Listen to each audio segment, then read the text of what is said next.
दोस्त, यदि कोई ब्राह्मण मांस खाता है तो क्या होता है? क्या ब्राह्मण को छोड़कर दूसरे व्यक्ति का मांस खाना पाप नहीं है? क्या श्री कृष्ण ने मांस खाने को सही माना है? जानिए भगवान श्री कृष्ण ने मांस खाने के संबंध क्या कहा है। यदि आप भी मांस नहीं खाते तो यह वीडियो जरूर देखें। आपको बहुत पछतावा हो सकता है यदि आपने पूरा वीडियो नहीं देखा। तो चलिए आपको बताते हैं हमारे गरुड़ पुराण में मांस खाने के संबंध में क्या कहा है। सनातन धर्म के महापुराणों में गरुड़ पुराण का विशेष स्थान है। इसमें मृत्यु के पश्चात आत्मा की यात्रा, कर्मों का फल, यमलोक और नरकों का विस्तार से वर्णन मिलता है। मानव के शुभ अशुभ कर्मों के अनुसार उसे स्वर्ग या नरक का भागी बनना पड़ता है। गरुड़ पुराण के अनुसार प्रत्येक पाप कर्म के लिए अलग अलग नरकों में भयंकर दंड निर्धारित हैं। प्राचीन ग्रंथों में अहिंसा को परम धर्म बताया गया है। जीव हिंसा तथा मांस भक्षण को घोर पाप कहा गया है, क्योंकि सभी प्राणियों में परमात्मा का अंश विद्यमान है। जो मनुष्य अपने स्वाद या लोभ के लिए निरपराध जीवों की हत्या करते हैं या उनका मांस खाते हैं, उन्हें मरने के बाद यमलोक में कठिन यातनाएं भुगतनी पड़ती हैं। गरुड़ पुराण में ऐसे पापियों के लिए विशेष नरकों का वर्णन मिलता है, जहां उनकी आत्मा को भयावह दंडों से गुजरना होता है। आइए इसी संदर्भ में एक शिक्षाप्रद पौराणिक कथा का श्रवण करें। यह कथा भगवान विष्णु और माता लक्ष्मी के मध्य हुए संवाद पर आधारित है, जिसमें भगवान विष्णु एक ब्राह्मण द्वारा मांसाहार करने के फलस्वरूप मिले दंड की कहानी सुनाते हैं। इस कथा के माध्यम से हम जानेंगे कि मांसाहार करने वाले व्यक्ति को मृत्यु के उपरांत कैसी भयानक यातनाएं सहनी पड़ती हैं। भगवान विष्णु वैकुंठ धाम में अपने स्वर्णिम सिंहासन पर विराजमान थे। उनकी पत्नी देवी लक्ष्मी निकट ही विराजी थीं। चारों ओर दिव्य प्रकाश फैला हुआ था और वातावरण असीम शांति से परिपूर्ण था। देवी लक्ष्मी के मन में एक शंका उत्पन्न हुई, जिसे वह अपने पति से पूछने को उत्सुक थीं। लक्ष्मी ने विनम्र स्वर में प्रश्न किया, हे प्रभु, मेरी एक जिज्ञासा है। यदि कोई मनुष्य पृथ्वी पर निरपराध जीवों का वध कर उनका मांस भक्षण करे, तो मृत्यु के पश्चात उसे कैसा दंड भोगना पड़ता है? क्या यमराज ऐसे पापी को नरक में कठिन यातना देते हैं? भगवान विष्णु ने गंभीर स्वर में उत्तर दिया, देवी, तुमने अत्यंत महत्वपूर्ण प्रश्न पूछा है। तुम्हारी जिज्ञासा के समाधान हेतु मैं तुम्हें पृथ्वी लोक की एक घटना सुनाता हूं। ध्यानपूर्वक सुनो। प्राचीन काल की बात है। भारतवर्ष के एक नगर में विष्णुदत्त नाम का एक ब्राह्मण निवास करता था। वह धर्म कर्म के कार्यों में लगा रहने वाला व्यक्ति था तथा समाज में आदर पाता था। उसने वेद और शास्त्रों का अध्ययन किया था और प्रतिदिन पूजा पाठ भी करता था। परंतु ब्राह्मण कुल में जन्म लेने के बावजूद विष्णुदत्त में एक दुर्गुण था। उसे मांसाहार का दुर्व्यसन लग गया था। यह दुर्गुण उसमें कैसे आया, इसकी भी एक कथा है। दरअसल एक बार विष्णुदत्त अपने बाल्यकाल के मित्र के घर एक समारोह में आमंत्रित हुआ।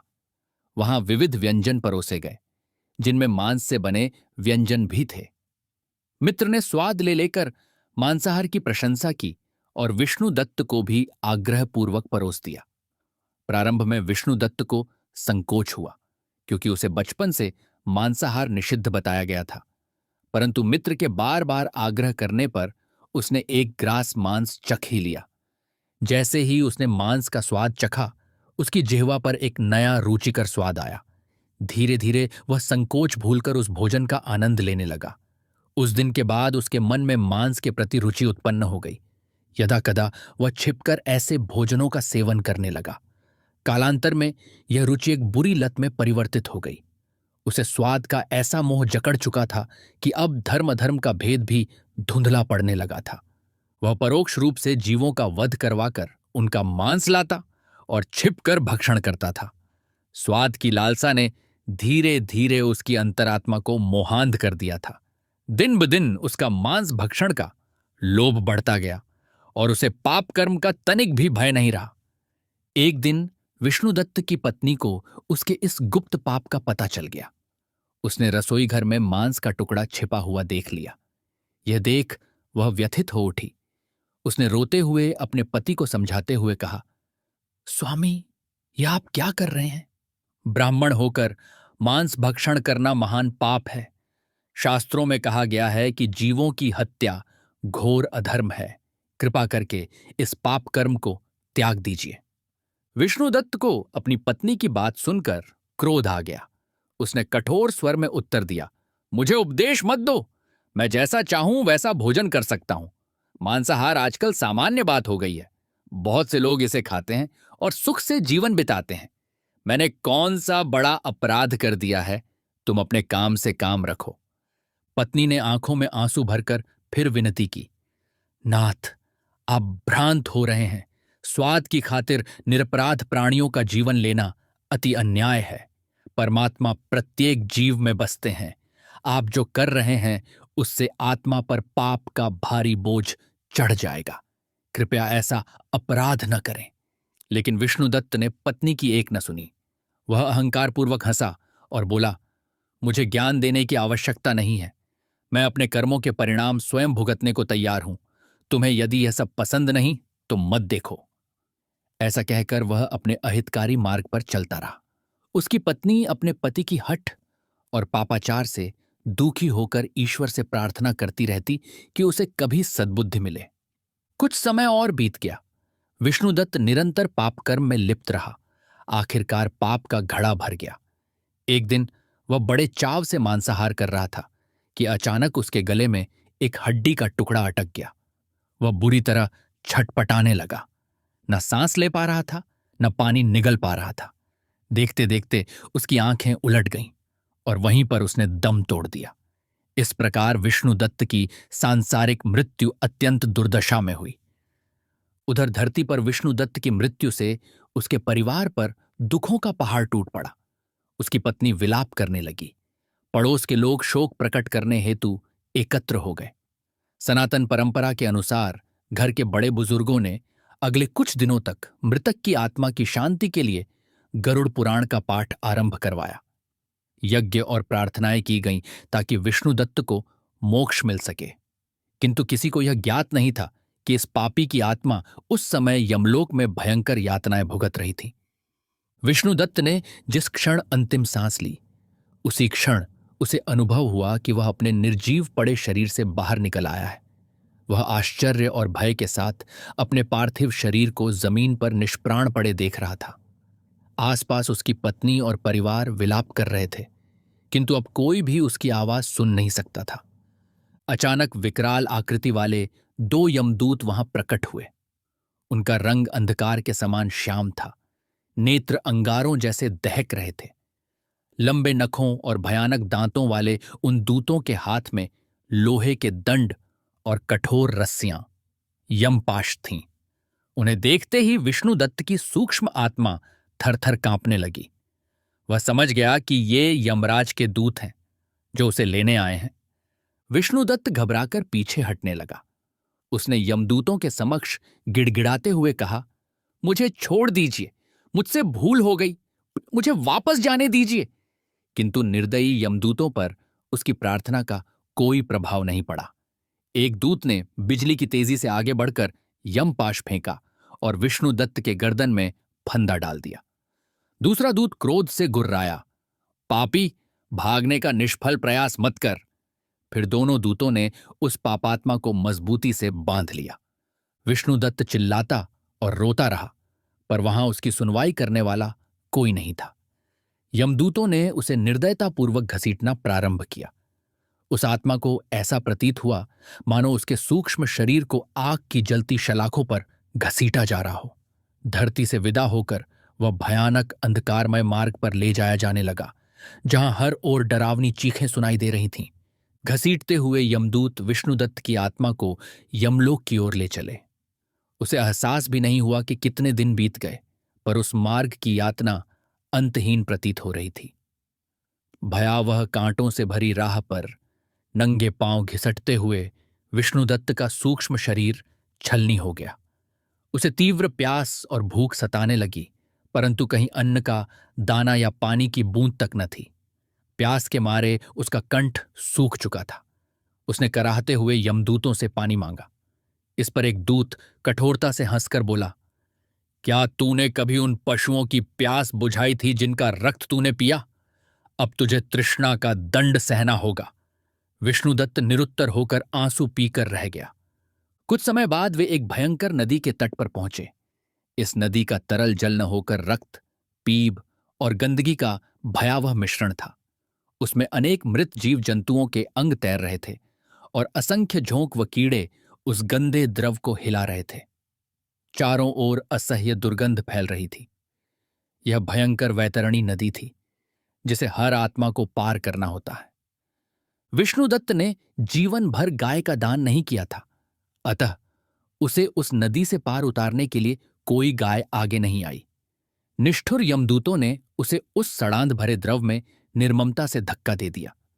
विष्णुदत्त की आत्मा उस उबलते रक्त कीचड़ में छटपटाती हुई किसी प्रकार तैरकर नदी पार करने लगी। इस दौरान विषैले जलचरों ने उसके समूचे शरीर को जगह जगह से काट खाया, जिससे उसे असहनीय पीड़ा होने लगी।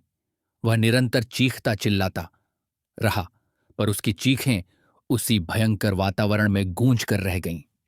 अंततः अनेक कष्ट सहते हुए विष्णुदत्त उस मार्ग को पार कर यमपुरी के निकट आ पहुंचा।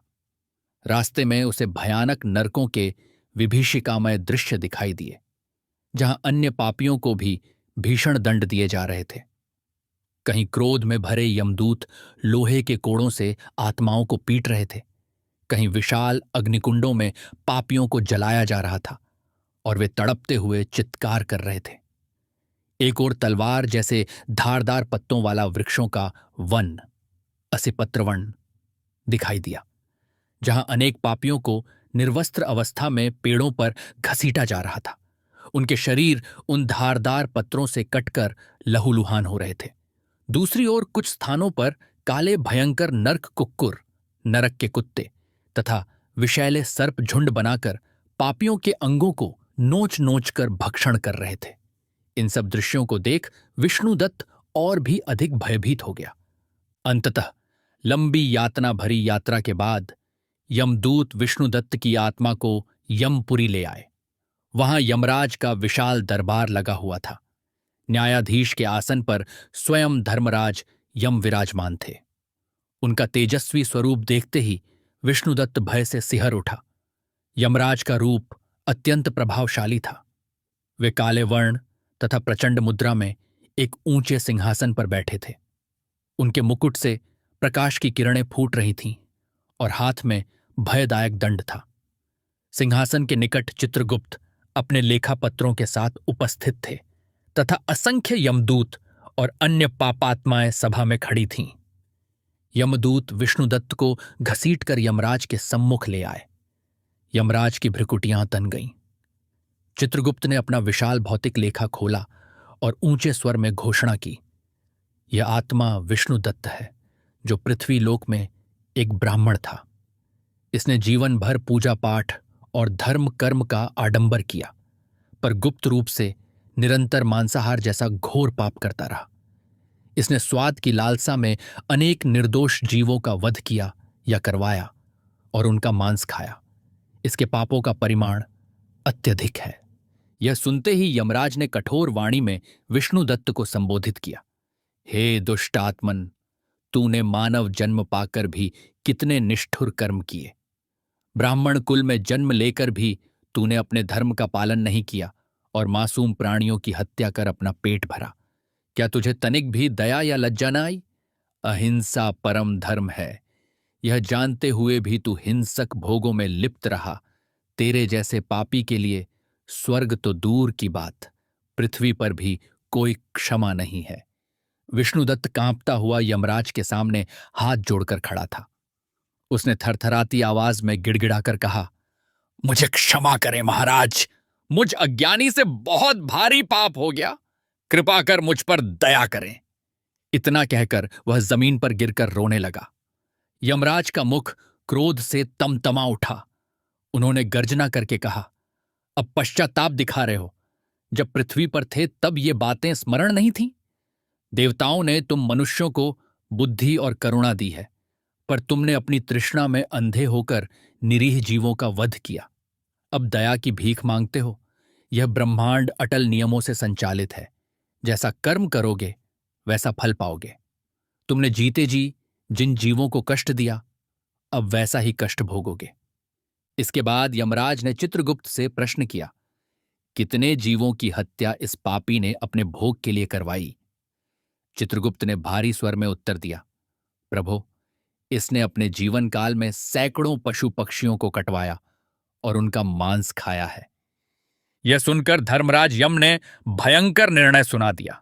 विष्णुदत्त को अपने पाप कर्मों के प्रायश्चित्त स्वरूप कुंभीपाक नरक में भेज दिया जाए।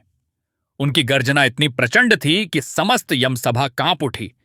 यमदूतों ने आदेश मिलते ही विष्णुदत्त को घसीटते हुए यमसभा से बाहर ले जाकर भयानक कुंभीपाक नरक में पहुंचा दिया। वहां का दृश्य अत्यंत भयावह था। चारों ओर आग की लपटें उठ रही थीं और असहनीय दुर्गंध फैली हुई थी। विष्णुदत्त ने देखा कि अनेक विशालकाय लोहे की कड़ाहियां उबलते हुए तेल से भरी थीं। उन कड़ाहों के नीचे प्रचंड अग्नि धधक रही थी। सैकड़ों पापी आत्माएं चीखती हुई उन खौलते तेल के कड़ाहों में उछल उछल कर तड़प रही थीं। उनकी चीख पुकार सुनकर भी वहां मौजूद यमदूतों के हृदय में रंचमात्र भी दया नहीं थी। विष्णुदत्त को घसीटते हुए यमदूत एक बड़े उबलते तेल के कड़ाह के पास ले गए। दूतों ने उसे निर्दयता से उठाकर खौलते तेल में फेंक दिया। तेल में गिरते ही विष्णुदत्त की आत्मा असह्य वेदना से छटपटाने लगी। ऐसा प्रतीत हुआ मानो उसके शरीर की खाल, मांस और प्रत्येक अंग अग्नि में जलने लगे हों। वह तीव्र चीख मारकर तेल में इधर उधर हाथ पैर मारने लगा, पर वहां से निकलना असंभव था। कुछ ही पलों में उसका शरीर उस उबलते तेल में बुरी तरह पककर गलने लगा। उसकी चमड़ी और मांस तेल में उधड़ने लगे। वह अस्थिपिंजर मात्र रह गया, किंतु मृत्यु फिर भी नहीं आई। वह हर यातना को जीवित ही भुगतने को अभिशप्त था। थोड़ी देर बाद यमदूतों ने विष्णुदत्त को पकड़कर कड़ाह से बाहर निकाला। उसका समूचा शरीर तेल में पककर कुरूप तथा विकृत हो चुका था। वह इतनी पीड़ा में था कि ठंडे फर्श पर पड़े पड़े भी कराह रहा था। तभी एक भीमकाय यमदूत ने तीक्ष्ण धार वाली तलवार उठाई और विष्णुदत्त के अंग भंग करना शुरू कर दिया। उसने उसके जले हुए मांस के लोथड़े शरीर से काट काट कर अलग करने शुरू किए। विष्णुदत्त दर्द से चीखता और गिड़गिड़ाता रहा, पर किसी को उस पर तरस नहीं आया। एक अन्य दूत ने एक कटे हुए मांस के टुकड़े को विष्णुदत्त के मुंह में जबरदस्ती ठूंसते हुए अट्टहास किया। ले पापी, जिस मांस के स्वाद के लिए तूने अनेक प्राणियों को मारा, अब वही अपना ही मांस खा। यह कहकर वे दुष्ट यमदूत ठहाका लगाकर हंस पड़े। विष्णुदत्त की आत्मा घोर ग्लानि और कष्ट से भर उठी। उसे अपने पाप की भयावहता अब समझ आ रही थी, किंतु पश्चाताप का समय निकल चुका था। उसे अपनी पत्नी के वे चेतावनी भरे शब्द स्मरण आ गए, जब उसकी धर्मपत्नी ने इस पाप कर्म को त्याग देने की विनती की थी। काश विष्णुदत्त ने तभी पत्नी की बात मान ली होती, परंतु अब बहुत देर हो चुकी थी। यमदूतों ने फिर उस छटपटाते जीव को घसीटकर दोबारा खौलते तेल के कड़ाह में डाल दिया। वहां फिर उसे वही भयंकर यंत्रणा झेलनी पड़ी। बार बार उसे उबलते तेल में उबाला जाता, फिर बाहर निकालकर उसके मांस के टुकड़े काटकर उसे ही खाने को बाध्य किया जाता। विष्णुदत्त की पीड़ा की कोई सीमा न थी। वह चीख चीख कर अपनी दयनीय दशा पर विलाप करता। हाय, मैंने कैसा अनर्थ किया! हे ईश्वर, मुझसे भारी अपराध हो गया। किंतु उसकी पुकार सुनने वाला वहां कोई न था। यमदूत अपने कार्य में निष्ठुरता से लगे रहे। इस प्रकार विष्णुदत्त अपने कुकर्मों का दंड उस नरक में भोगता रहा। कहा जाता है कि पाप कर्मों की मात्रा के अनुसार उसे सहस्त्रों वर्षों तक कुंभीपाक नरक की यातनाएं भोगनी पड़ी। भगवान विष्णु ने कथा समाप्त की तो देवी लक्ष्मी की आंखें अश्रु जल से भर उठीं। वह विषाद मिश्रित स्वर में बोलीं, स्वामी, इस ब्राह्मण की दुर्दशा ने मेरे हृदय को द्रवित कर दिया है।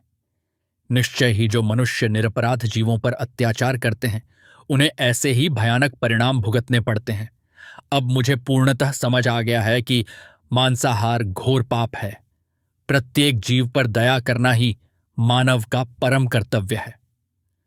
भगवान विष्णु ने सांत्वना भरे स्वर में उत्तर दिया, देवी, सत्य कहा। संसार में अहिंसा परम धर्म है।